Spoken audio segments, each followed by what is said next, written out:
The hypocrisy is everywhere. Marijuana is so good. It does so much for so many. 7 million Canadians use it at least once a year, and a lot of us are totally chronic.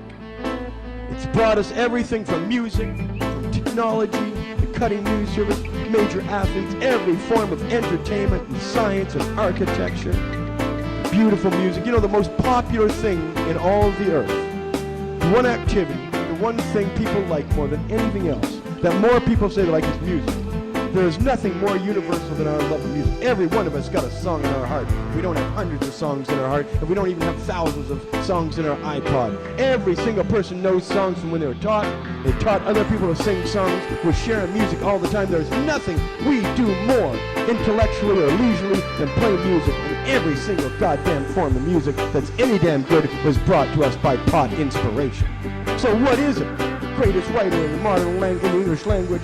For 500, William Shakespeare smokes pot. Greatest musicians ever brought onto a recorded disc smoke pot. All the greatest athletes in the world smoke pot.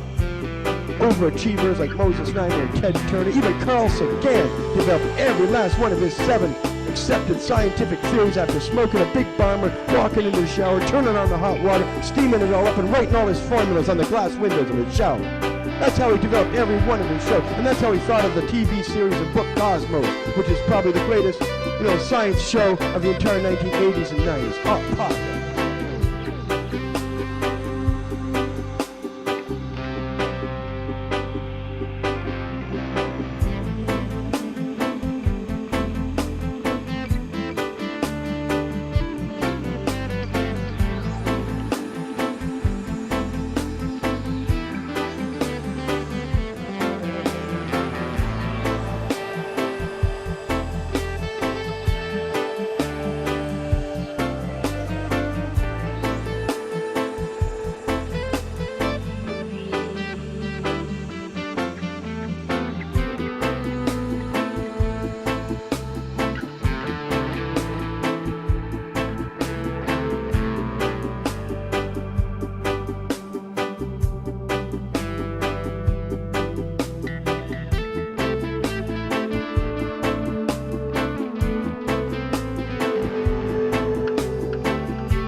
I'll tell you what I know. I know that, in fact, too many kids that begin with pot end up with heroin, then on to LSD.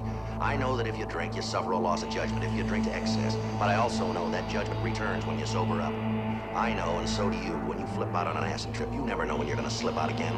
This is now, Bentley, not a couple of years ago. We've had time now to see and study the effects of LSD.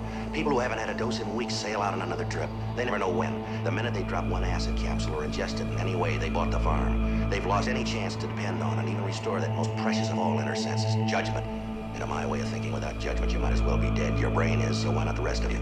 We were talking about marijuana. We still are. Marijuana is the flame, heroin is the fuse, LSD is the bomb. So don't you try to equate liquor with marijuana.